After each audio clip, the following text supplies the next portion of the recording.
Jump gate activated. Boom.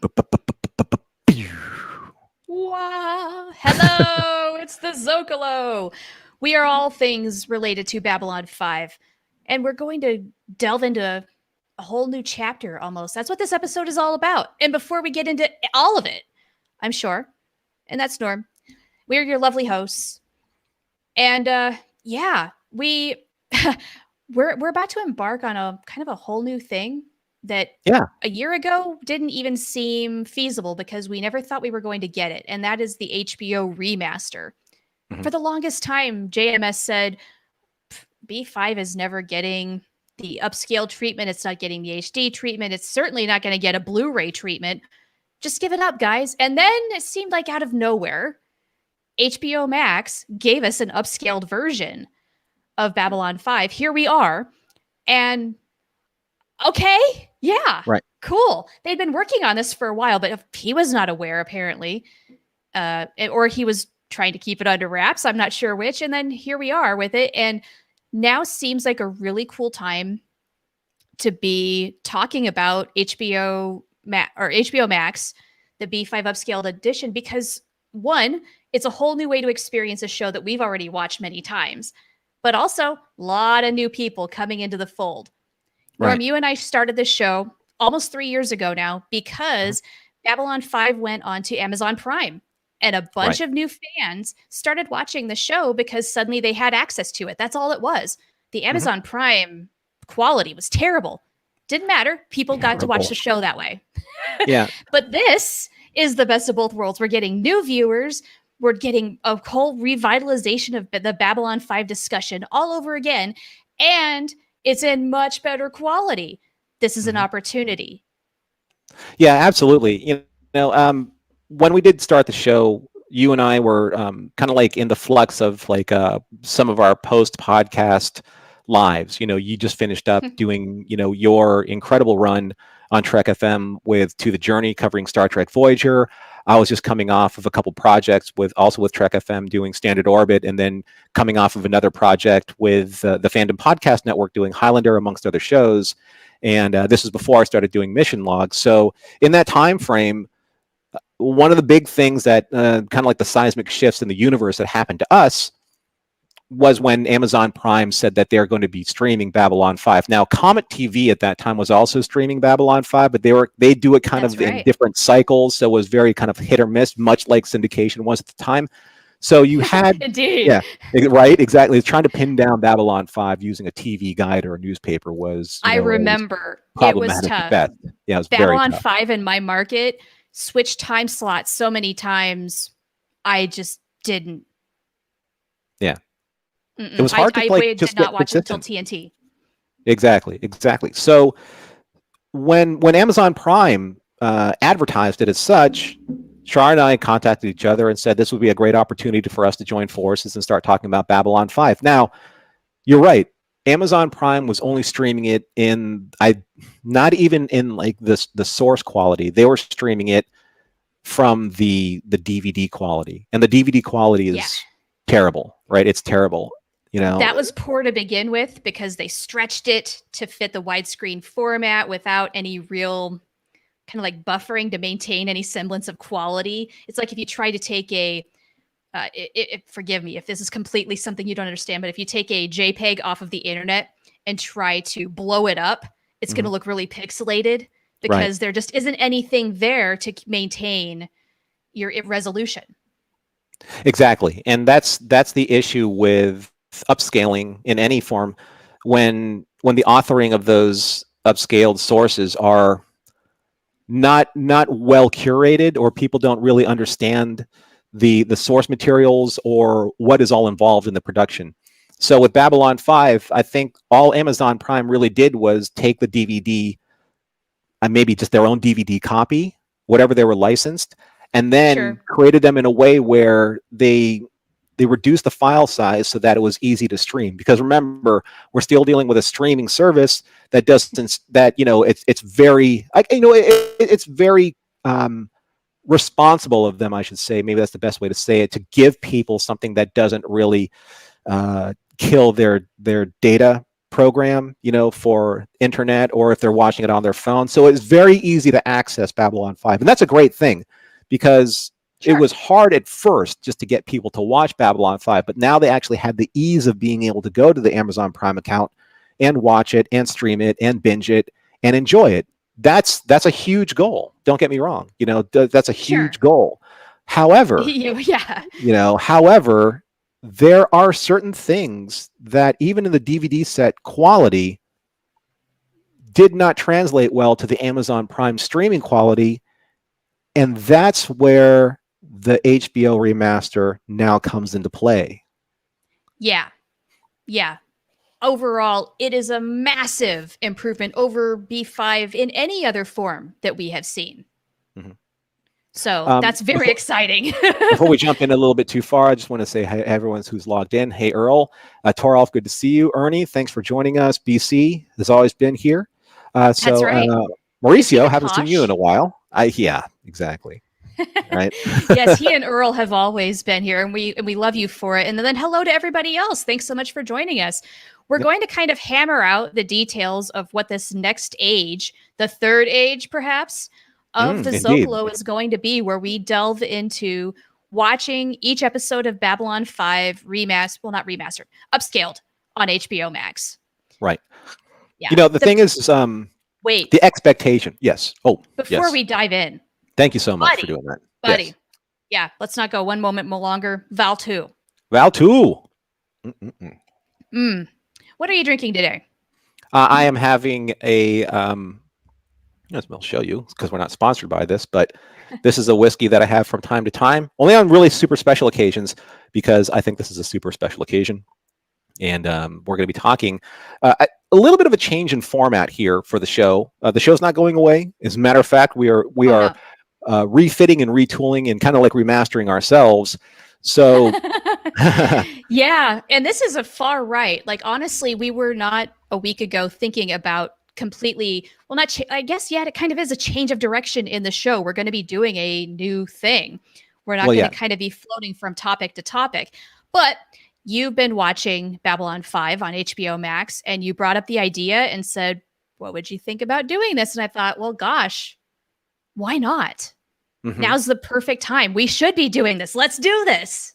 Well, I mean, you just completed a rewatch, not of the remaster, but a rewatch with your husband for Babel for 5 for the Nerd Party Network. Yeah, last year. So that's fresh in your mind in a way. Yeah. It is. However, I have not gone through and watched every episode on HBO Max. And so this presents that incentive that if I need an incentive, but it presents that opportunity to really take my time to really examine it and really appreciate what we've got here. Now, have you seen any of the remastering? Not much. Okay. So I hate to say, my TV time is pretty limited. So what I've seen is just sparse things here and there. I haven't even sat down to watch a single episode in its entirety, you guys. Okay. So it's going to be just like seeing a very familiar thing, but in a completely new way. So I know that like a lot of people have seen, remastered versions of a lot of what they've liked before. Like, Star Wars had a very huge remastering of sorts and digital upgrades and even content insertions, to the entire saga. I'm not just going to say the original trilogy, but to the entire saga.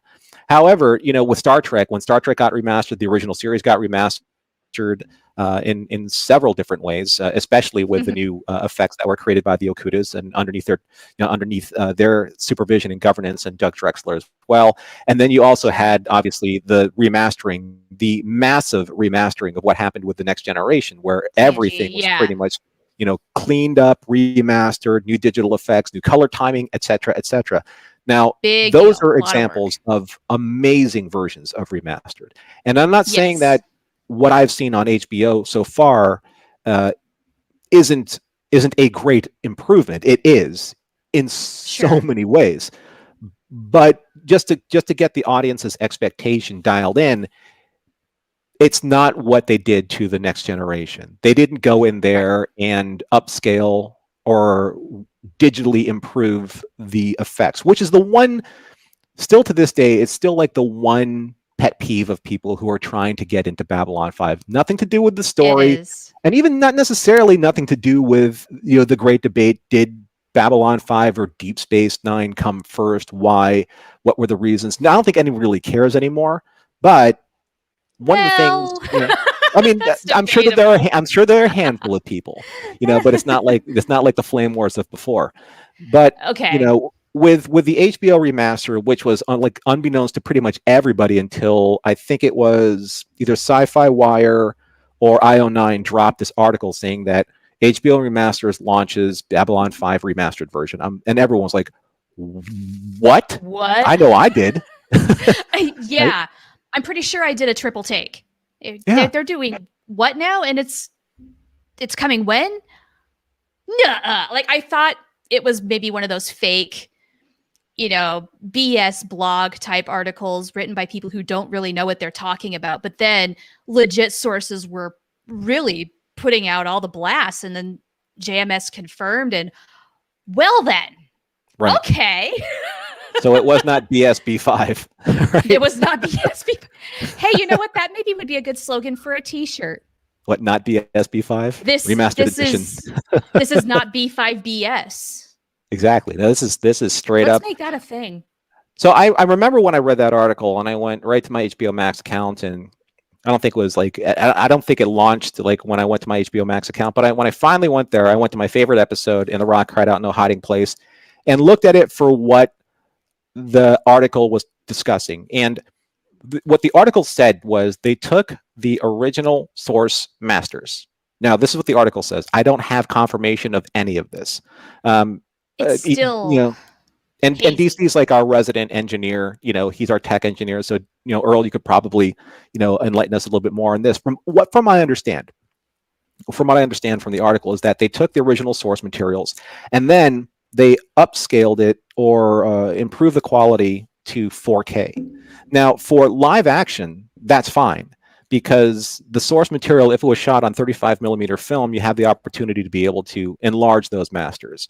And then they they reduced them back down to 2K, which means it's easier to stream those on your streaming service like HBO Max on your phone. But for those of you who don't know, the special effects were overlaid on VHS quality, which is 480. So in basically tripling the quality, it would, for all intents and purposes, if you know graphic design, if you enlarge a digital image, it has to have the data in terms of bits to support the enlargement of that image. Right. When you reduce that image in size, then all of that data compresses, and then you have a very sharp, very presentable image.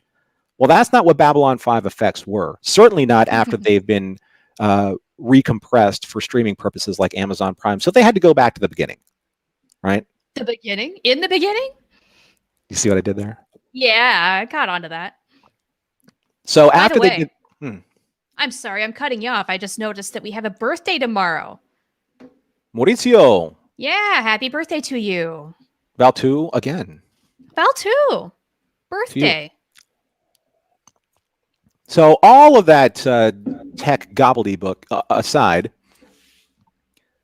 what we have here now is the best possible streaming quality of Babylon 5 that's ever been presented, either online or produced. And I would love to actually get these on Blu-ray because it's a new collectible. And who doesn't want a new collectible with behind-the-scenes features and interviews and things of that nature?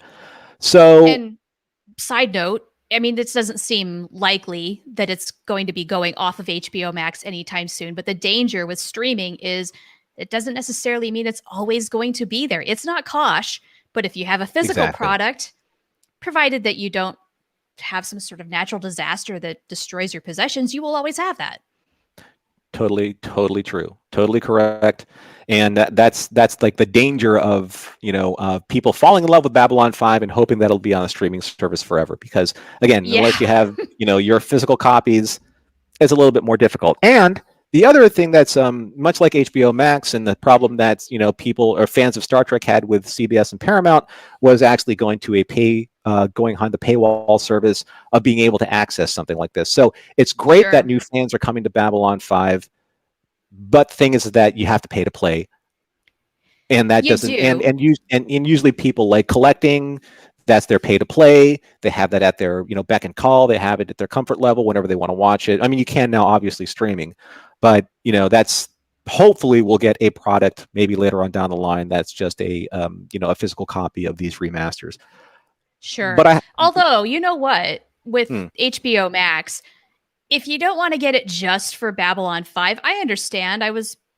I certainly didn't get it right away either myself, but they've got so much stuff on there. If you're a fan of, say, The West Wing, that's on there. HBO Max, and I think it was right before. Like Babylon 5 was a part of this massive fold of shows that they added to their service. There's going to be something on there that you're going to want to watch, either a new show or an older show that's new to you, or if you just want to revisit something for nostalgia's sake. My goodness, there's so much on there. Just find something. You will. Don't worry about that. It's worth the price. Also, if they you have folded Hulu, in like a lot of you Warner. can bundle it. Oh, you can? Because HBO Max on its own is $14.99 a month. But if you are a Hulu subscriber, you can get both for $14.99, which is what I did. Okay, that's actually a really good value, And to be honest. I've still got to have Hulu right now because I'm binging ER with my husband. So that's important. Yeah, so 15 good advice. Good advice for those of you who are cord cutters that are trying to actually try and plan your entertainment on a budget. Yeah, but the thing is, it's a good value. When I finally got to watching that little bit that I watched from And the Rock Cried Out in a Hiding Place, one of the things that I noticed like almost immediately, the details in the live footage, they were amazing. Like you were seeing individual strands of hair, you were seeing the texture fibers in the costumes, you were seeing a lot of the reflections in the metal, you were seeing even kind of like the scoured lines of stainless steel. When you don't polish it right, you use the scouring pad and it like scrapes the stainless steel. Now, I'm not saying that like these are 4K quality, yeah, but they were easily noticeable where they weren't noticed before. And to be honest, sometimes you have to be really cautious and careful of what can or what should be upscaled or remastered into something that's super high resolution, because sometimes you're seeing details that you don't want to see, like prosthetic lines or application lines or makeup snafus or faux pas. So, sure, a stray hair here and there, all of that. Yeah. But you know what? I'm actually really excited for all of that stuff. I want to catch the little things that they never envisioned would get on screen for Babylon 5. I want to see a stray hair on Ivanova sticking up like alfalfa. I want to see maybe like a seam line in a costume or something. These are the types of things that I'm going to be looking for as we do our rewatch, because for the very first time, we're going to see things like this. And I agree with you, Earl, that even if this isn't a perfect kind of B5 redone, it's still way better than anything we've had. And I'm just damn grateful that we've got it in the first place. I'm honestly surprised that Warner went and actually invested any money at all, because that's what JMS would say all the time. Like, Warner Brothers have kept it locked away in some kind of vault, and they're just gonna do with it as they please. Yeah. So I was never of the belief that they were going to do anything with it, and so this was a huge freaking surprise. I want to say hi to Mountains of Elysium, who popped in. I hope you're still here. Hello. Thank you for dropping by. I know it's fairly late where you are, so thank you for taking the time. So all of this said, one of the things that Char and I were looking to do in terms of just like our refresh, from not just from kind of like a live stream standpoint, but what are we going to look for in terms of content? And I posed this question to her, looking at a remastered rewatch, because the other day I was just on the couch having lunch. And I was just winding down, and I said, you know what? I'm just going to throw in Midnight on the Firing Line. I'm going to start from episode 1 on HBO Max and just kind of like, see what it's all about. And I was kind of blown away by some of the things that I was able to see just from a detail perspective. Now, I think that the quality of the remaster is going to be better or going to improve, I should say, from season 1 to season 5, as the quality did just overall in general from season 1 to Sure. season 5, right? Hmm. The sets look, the sets will look better, the costumes will look better, the makeup will look better. It all For sure. evolved over time, and they could only capture what was there, right?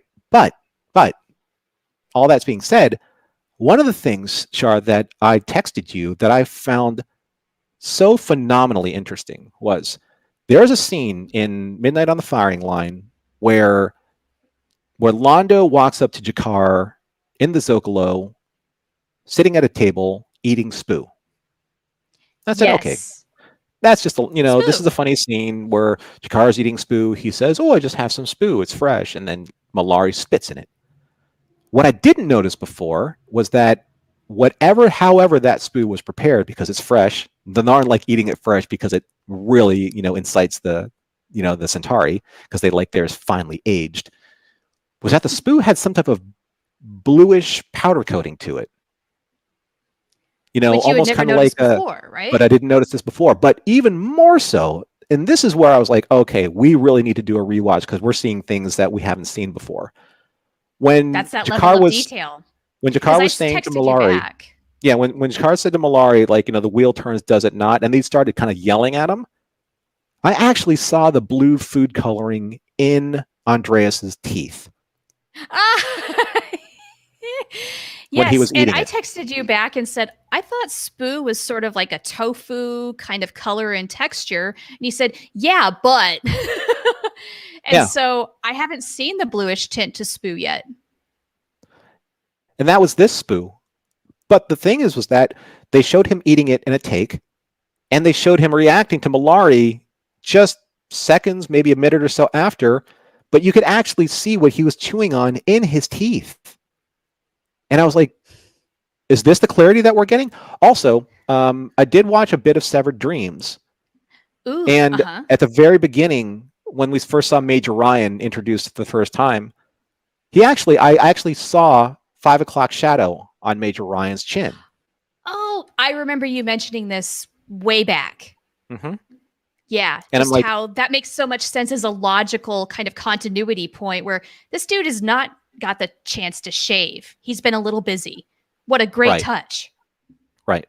So I figured, if we're seeing these things, how much more are we going to see when it comes to other details in the background? Now, when I did finish up Midnight on the Firing Line and Soul Hunter. That's as far as I took my rewatch, because I wanted to start this entire thing over again with you. But even in Soul Hunter, like when Delen's soul was being prepared by the Soul Hunter, like even the reflections in the soul orb were so much crisper and brighter. Cool. Yeah. Okay. And I was like, okay. And I was just watching it from kind of like a half asleep cursory angle of this rewatch. I'm like, nope. I want to sit down and I want to laser beam focus my rewatch to what they actually did in the remastering. So imagine what we're going to see when we're really actively looking for stuff. Not even just the stuff that's going to jump out and catch our eye, but we're going to be actually looking for details. It's going to be crazy. We're going to try and be really extensive about it, which is why I think for the format of the show, we do review one episode at a time. So yes, this is going to be 110 episodes of the Zocalo. But you know what? I think we need to give each episode its due. And you know what? It doesn't matter if some episodes are going to be a little shorter, some episodes are going to be a little longer. I feel like we need to give them their due, whatever due needs to be given. You know what I mean? You and I talked a little bit off camera. We're probably not going to go for a solid hour per episode. That's probably going to be too much time to fill. However, with a target of maybe about a half hour and then going give or take however we really need to go, we'll shoot for that. But let's say we have a bunch of comments. Well, I'm totally willing to stick around. Yeah, because I have a feeling we have some sharp eyes, both in our Discord and the viewing audience here. You guys might see things that we don't see, and if we're going to be really comprehensive about it, let's give every little thing that that stuck out that we noticed, right, and make a mention of it. Yeah, and totally, and it's like, Like, as far as I know, nobody else is really doing this on an episode by episode basis in terms of a review and looking for what they see in the HBO Max rewatch. So this kind of gives us a new angle in terms of the B5 review arena, because Mhm. certainly other people have reviewed the show before. Right. And that's the great angle of this, is that we want to take it from the what we've seen versus what is actually standing out more so than anything else. And we're trying to find segments that actually focus on that. Like, do the costumes in this particular episode stand out more? Does the makeup stand out more? Sure. Did we find any flaws in the production? Which I'm sure there are. I mean, to be honest with you, the other day when I was watching Midnight on the Firing Line, in the back of Malari's wall, where he was hanging out and he was talking to Sinclair about his dream, there was actually this design on the back wall that was literally a stencil of one of those old school art style design kind of protractors. You know, it had Oh, all no these different kind of kidding. like, yeah, there was it was called the French curve protractor or something like that. And I'm like, Ah, I never noticed that before, but it was you so prominent. see? Yeah, Interesting. So who knows what we're gonna be talking about? It sounds like it could be anything and everything. If it got on right. camera, we're gonna be looking at it.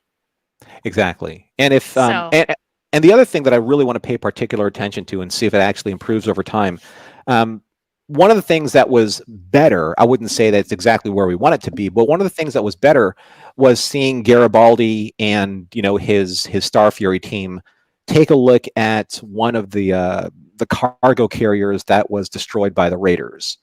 And he was going uh-huh. over it with lights and spotlights and stuff like that. Now, yes, the graphics are still very much on the primitive side. However, the clarity of the graphics are very good. So the lines are sharper.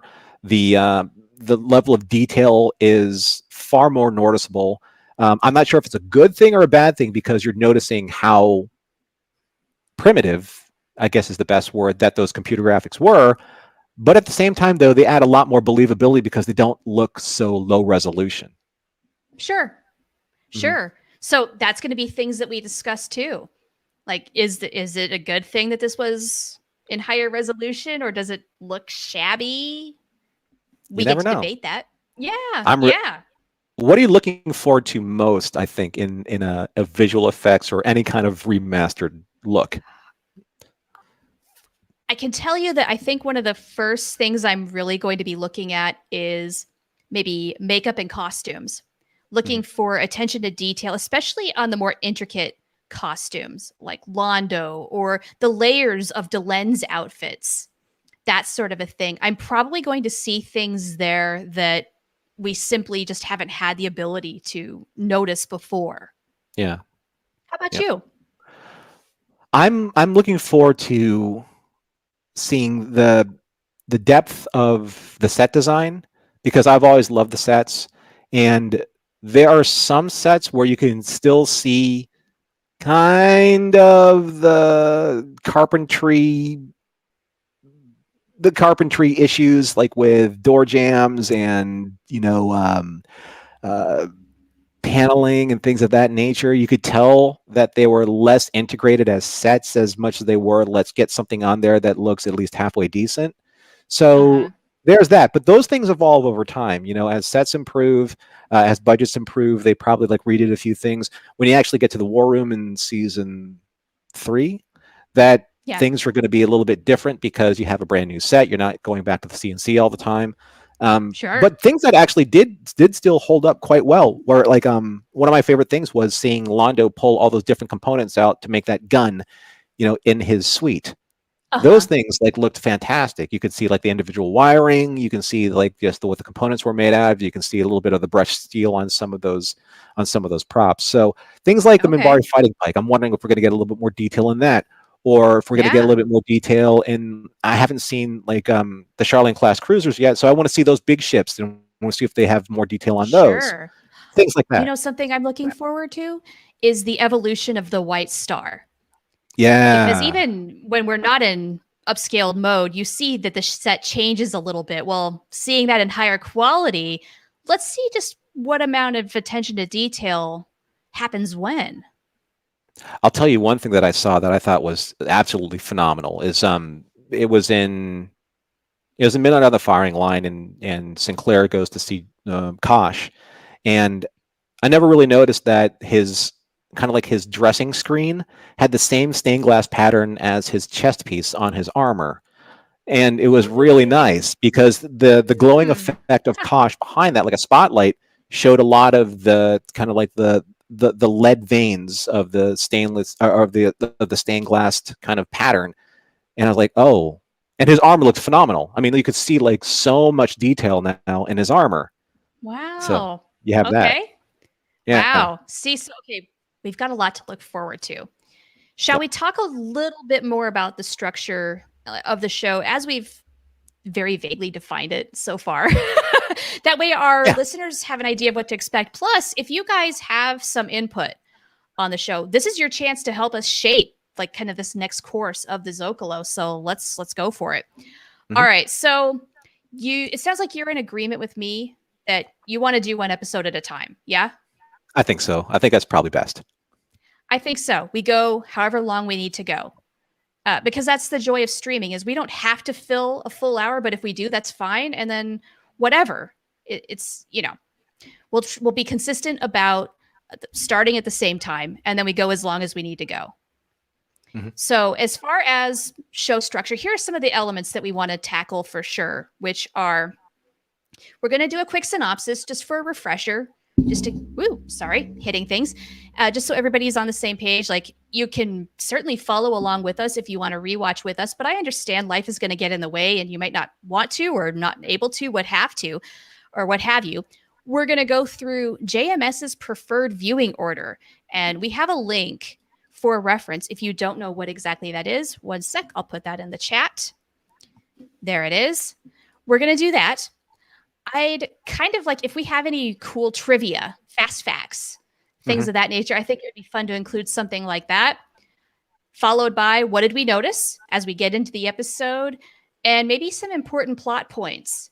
Because Right. we are doing a rewatch, like, oh, this is the point where ... Mhm. We are, of course, going to maybe need to be a little mindful the fact that that's going to be a very spoilerish section. So for new viewers, we definitely want to block that out so that if you don't want that, you can skip it. Right. Right. I Well, think Audio Guide to Babylon 5 did that, where they would open the jump gate for spoilerish parts of the show, and it was always in the latter half. And that way, if you were new, you listened to the first half, and that way you weren't spoiled. And then everybody else, you could listen to the full thing if you wanted. I wouldn't mind doing something like that where we just give a word of caution. Okay, this is going to be the point where things get really, really but see, spoilery. I think that we probably have just enough time to kind of cover like kind of like the recap and what we've seen. I don't really want to jump ahead into what that means material. Like, Oh, like okay, for wait. example, So yeah. if you want to skip that, Well, I mean, for example, so in Soul Hunter, it's the very first time that the Soul Hunter said Satai. It's the first time we heard that in Babylon 5. Now, if we went into that spoilery route, we would say that Satai means that it's a title of one of the Great Council, yada yada yada yada yada.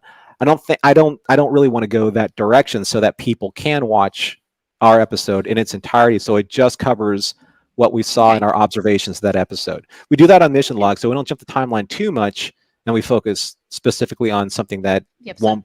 Yeah. You know what? I'm totally cool with that. That also just retains focus on the episode itself. Yeah. So I am not opposed to that whatsoever. Yeah, I think that's great. Yeah. Done deal. Let's do that.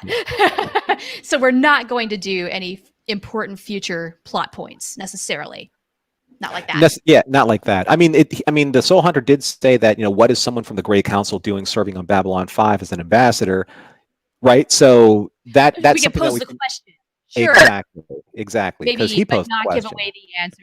Kind of like Lurker's Guide. If you go in there, right. I think they still have that section of questions this episode brought up, and it's like, what is so and so doing on the station right now? Stuff like that.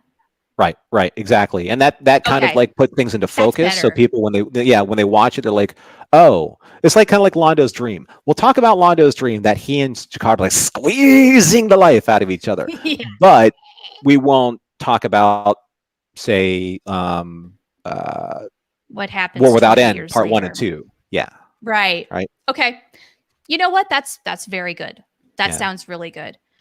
All right.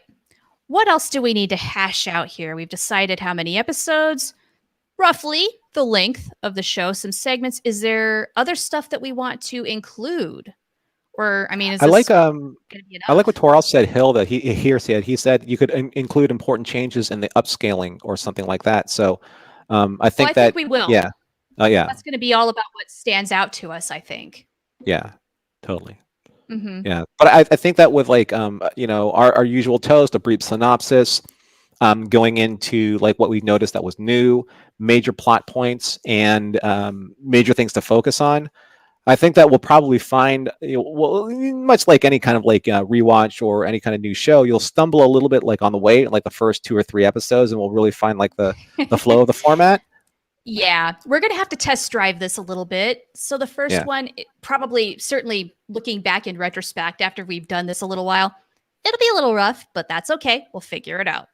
I also would like to focus on something like did the remastering improve or not this particular Ooh, segment? You know, that might be a really good kind of question just to say, to leave off overall. And then we do want to have comments at the end, probably. totally. Sort of like how Mission Log Live will take your comments Mm, at the end of the show. I think it might be a little more concise to do that, just address everybody's comments then and there. And then that way, if you guys catch things that we don't, we can include that maybe in a list. absolutely. And Totally then have to have over everyone on board time, with that. Yeah, yeah, that would be cool. And we can compile this document maybe of things that we have noticed. Oh, this is different. This is different. This is better. This is right. worse. Exactly. Know? Right. That Because could be a sometimes cool project. with watching Deep Space Nine now for Mission Log, some of the things that I see that stand out to me a lot are either the physical effects, like props or set design things, or prosthetic or the makeup applications, and they only get magnified with clarity, right? So I know that there are a lot of people that really, really want an HD version or at least a 2K version, if not a 4K Sure. version of it, or at least a 1080 version. But Anything you at know, all. Yes. but there are going to be things there that are going to stand out because they weren't meant to be seen at that resolution. Yeah. People weren't really thinking about that high of a resolution necessarily at that time for TV, especially. Right. It just wasn't happening. Like if you like literally, if you want to see like the most ridiculous like version of this example, just watch any of the stuntman scenes in like the original series remastered, because Where right, the hair length and the body shape are completely different. completely different. And the cut to But you know, scenes like back to the close-ups, you're like, come on, right? yeah. But Or like the stunt guy has a mustache and Captain Kirk clearly doesn't. yeah, or he has a tan, where someone else is like super, super, super pale. Yeah, but you know So what? I yeah, bet on a 1960s TV set, nobody noticed, nobody cared. nobody cared, right? No. Nobody cared. So this is like where maybe it would be kind of like a fun to have a segment where why did you care so much kind of thing, where it comes to I'm not going to watch Babylon 5 because the effects are so dated. I'm like, come on, like that's like literally like the worst argument to not watch something I've ever heard, honestly. Yeah, I know that it can take some people out, but just guys, the story. If you can't get invested in the story, you don't know what good storytelling is. Sorry, you have bad taste. It's the whole thing where like I can't get But I'm into it preaching to the because choir.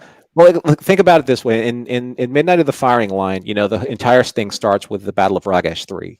So you're seeing a Yes. lot of like really primitive CGI ships and CGI battles and things of that nature. So if Right. people like if they don't get captured by that, they're not going to get captured by the story that follows, which is too bad. But It I is. think because the remastered gives it a little bit more polish, they're going to like invest themselves. They're just going to get to that point where they jump over that uncanny valley of what their mind's expectation is. And they're like, you know what, let's see what goes on. Also, I think that people are actually watching it more so on HBO Max than anything else because it has HBO tagged onto it. Like, why would HBO put Maybe out so. something that's not worth watching?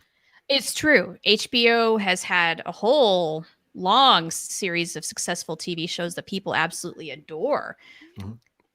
So yeah, there is a little bit of maybe brand loyalty, brand quality associated with having B5 on this platform.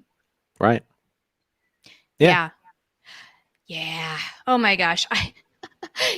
That's a very good point is BC saying nobody really expected people to be watching a lot of these shows over and over and over, and especially to the level and attention of detail that we have now, especially back in the Exactly. 60s with the original series. Like, yeah, if you didn't watch it when it aired, you missed it. Right. Which You is like, probably were going to catch it in syndication in the 70s. destination TV is, it's a dynamic out there that just doesn't really exist anymore. And that was the same thing with the 80s. I mean, who would notice certain things about Star Trek: The Next Generation that they'd be talking about now, just in terms of detail or costume or effects, or these things didn't hold up or whatever. But because, the fandom has demanded it, because the fandom has, discovers these things over the course of decades after they've come out. It's kind of like finding music, like the same thing about remastering music. I'm getting actually into vinyl, but I'm not going to go into that tangent right now. Oh, you hipster. I know, I'm totally a hipster. That's right? Okay.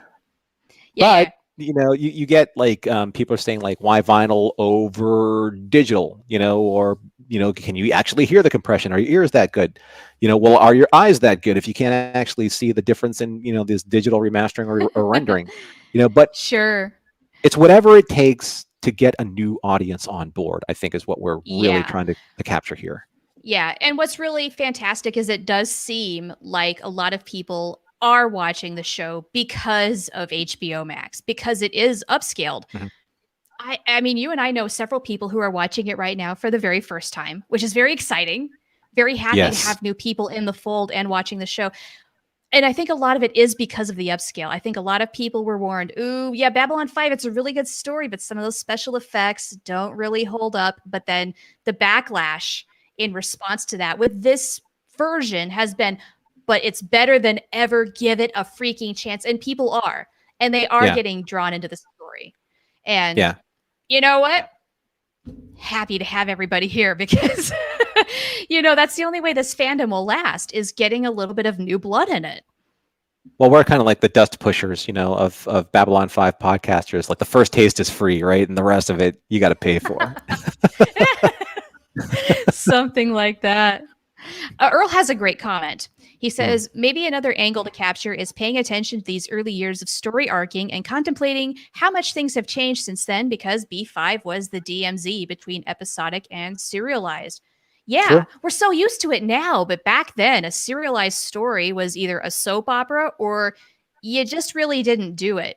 If there was any major continuity between episodes, you still did it between self-contained episodes, and then they would give you the previously on whatever program to give you a catch up in case you had missed it. Right. And or specifically if you're like dealing with like a two-parter like Best of Both Worlds, or even the Menagerie going all the way back to the original series. I mean, Doctor Who was at least, when I was watching it, back in like say the Tom Baker era, those episodes were highly serialized. Now, yes, they were, I think they were but they were British. Were they 30 minutes? Yeah, they were. Yeah, but it's like it took like a whole story and then you chopped it up into these, I think they were like half-hour, serials, right? Uh-huh. But the thing is, it was like a 6-story arc, which only really means it was 3 hours, like a total 3-hour story, right? Sure. 6 30-minute episodes. So like a long movie, essentially. A long movie, right? So yeah, serialization really kind of like found its roots with, and I know Earl's going to appreciate it when I say this, with a show from the 1970s, 1979 to 1981 called Blake Sevens. And when I watched Blake Seven for the first time, I was like, wow, yeah, totally serialized. Everything happened like in synchronicity with the previous episodes and things like that. But Babylon 5 for the modern audience really was the first truly serialized story, especially after season 1. Like season 1 set up a lot of stuff. It did. And for an American audience, I think that's the distinction you're really making here, that let's not bury that lead. American TV just really didn't do this, whereas other shows elsewhere, especially across the pond, were much more in tune with the idea of doing a serialized format. Well, like Doctor Who, like Blake Seven. maybe that is why B5 still to this day has such a strong following in the UK. That's a very good point. But I also like how you said that aside from like say soap operas, and soap operas were there just to pump out story after story after story so that they could like fill that ad space, right? Yeah. You know, But it of doesn't course the planning is very different. You know, it's an ongoing story, but they're making it up as they go along. B5, of course, was very different and well planned. right. Too And much to watching Earl's point of look, this is the foreshadowing. Even on a modern show, a lot of times they're going on a season by season basis in terms of Mhm. planning their arcs. B5 wasn't like that either. No, and much more so in seasons I would say 2 through 5 than actually season. But season 1 though, Yeah, because I season mean, one really you had to appease the execs still. yeah. And then they realized Joe's got this. He's doing fine. They started leaving him alone. And then he really got to do what he wanted.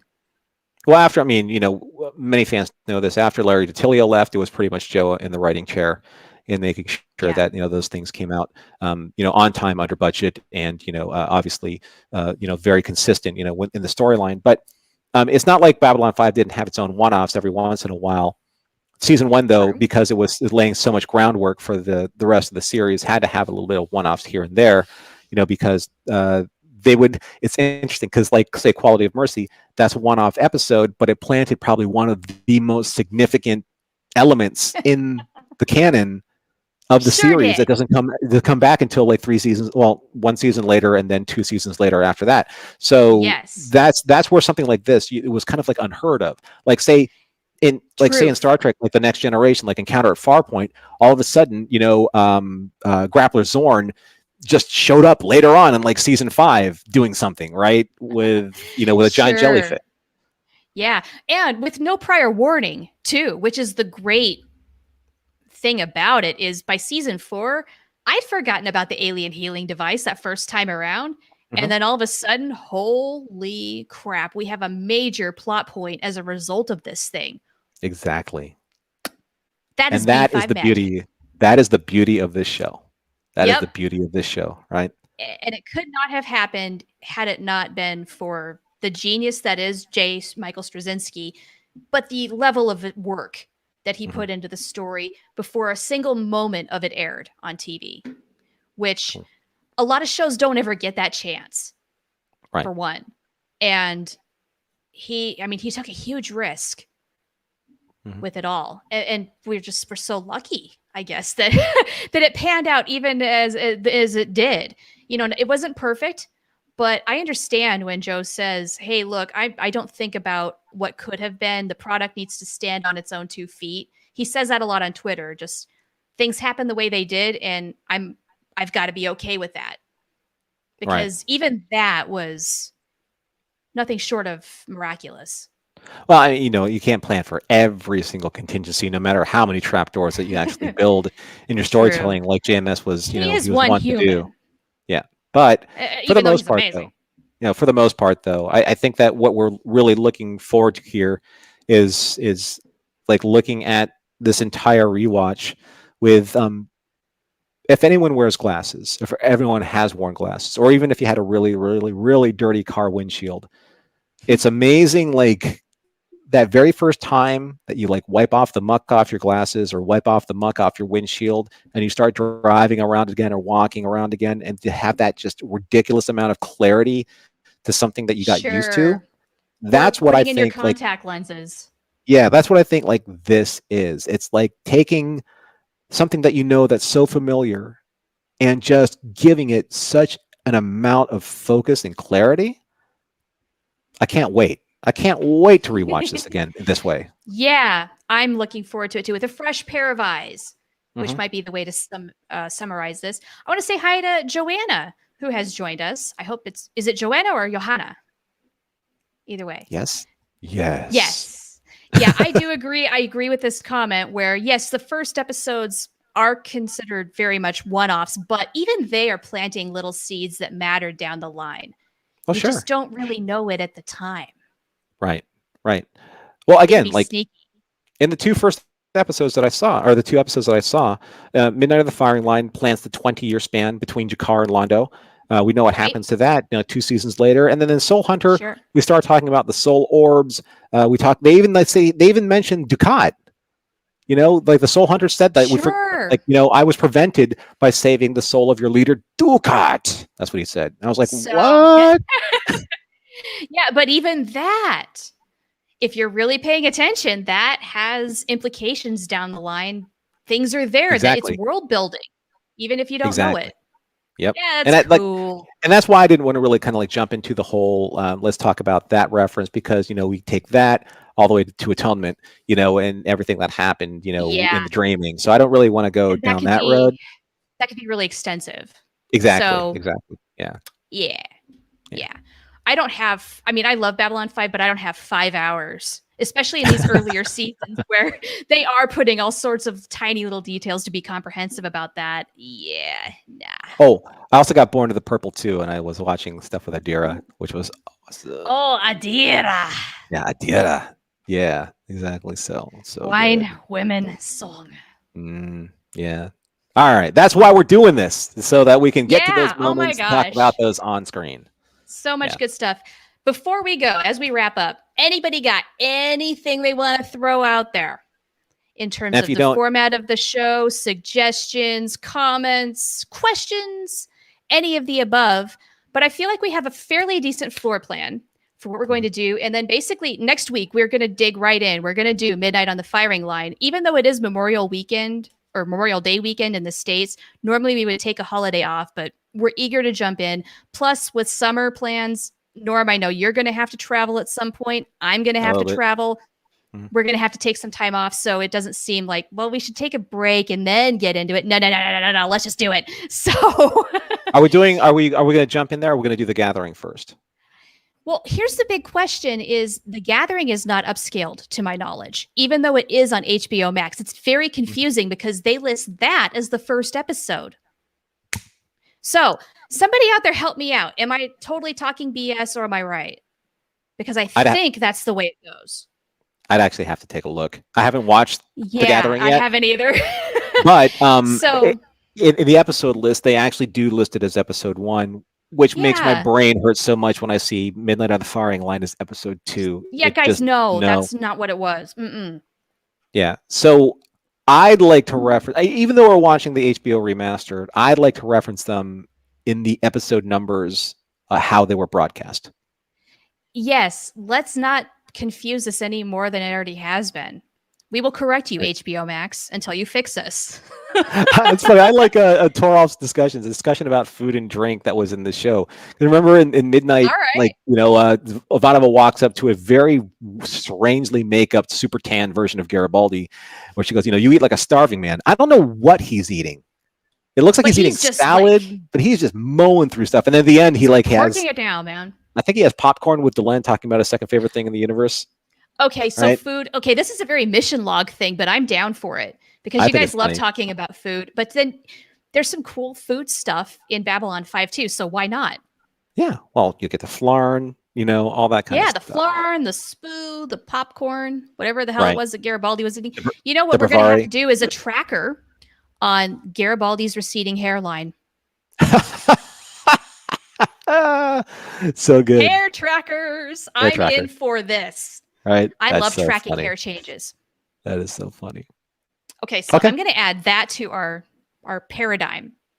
Right. We'll Those just put in things. like Food, these are like small food details. mentions drink, tracker. Bravati, as well as hair. Very important hair. Okay. Yep. And if there's anything else, in the meantime, if you think of something after the show, I'm going to put a link in for our Discord server, which is where we go when we aren't streaming. You can come and talk to us there, as well as everybody else who's on the server. And many of the people here are also there, as well as others. And we talk about more than just Babylon 5, but that is, you know, that is kind of the big thing that we do. But we also have these things, these earth creatures called cats. We post a lot of photos about them. We post some memes and some goofy stuffs. And then we talk about Deep Space franchises because a lot of us have more than crossed the streams into other sci-fi things. So we talk about them. We do all the stuff. And if you want to add something to the mix, hey, by all means, come join us. Let us know. There's the Discord link right there in the chat. It lasts for 7 days. So if you miss it, you can either hit us up on Twitter. My handle is Char Writes Code. Norm, where can they find you? You can find me at Lounge Lizard on Twitter and Instagram. So you can either hit us up there or just wait for a new link and then we'll put it into next week's stream. Yep. So we're gonna be back next week with Midnight on the Firing Line. That's gonna be awesome. The show format, it's mostly us, but it's also a lot of you. So you're We a want huge your part. input. Absolutely. Yeah. Yeah, you guys I mean, make everyone this here for who's us. joined up. Yeah, you're a huge part of our community. You're building the Babylon 5 community. From for a completely new audience. And another reason why I wanted to stay away from the spoilers because a friend of mine from Mission Log, Homer, he wants to join the show, but he doesn't want to be spoiled on it. So you're going to see a little bit of a cosmetic change to kind of like the cover credits for the show. It'll have specifically Babylon 5 HBO Remastered on it. So take a look for that. And make sure that if you like what you've seen here, make sure you hit the like or subscribe button so that we can start growing more and more and more awareness for Babylon 5. And then we can build the audience even further. And then we can talk about more of the episodes during the course of our rewatch. 110 episodes. It's going to be amazing. I haven't done this since last year. But I haven't done this with you, Char. I haven't done a rewatch with you. No, we've never done a full rewatch together. Here's our chance. It's going to be so much fun. I'm very excited about this. Very excited about all the changes that are happening, like behind the scenes, as far as our show presentation is going to go. Like you notice that Norm has a green screen background right now. I'm going to be working on that as well. We're going to still be broadcasting on YouTube, but I think we're going to be going to a better platform in the very near future, which should include, like, it should be better quality, more features, all of that fun stuff. So oh my gosh. This is the dawn of the third age of the ZócaloCast. It is. It's the third age. It's a new age. We're going to create our own magic. Yeah. So very exciting stuff coming up. Rewatches are always fun because it brings in a lot more new people, brings a lot more new perspectives. And again, we're doing this with you, and we're going to have a lot of fun. So I think that's going to be really exciting for the next few months ahead. As we get into this near rewatch. future is going to be this as we go through the whole series. If they upscaled it, we're going to watch it. So thanks everyone for joining us. Fantastic discussion. Thanks for everyone who's going to be joining later. Again, if you watch this, make sure that you like, share, and subscribe it, and share it with people that who are going to be interested in joining on a rewatch because they won't be spoiled since we're going in order, and we're not going to be doing any major spoilers. So that should be fun. New and veteran. We want you all. Come join us. This will be fun. So thanks for joining us. Until next time, this lovely lady has been Char. I have been Norm. And until next time, be seeing you. Take care, everybody.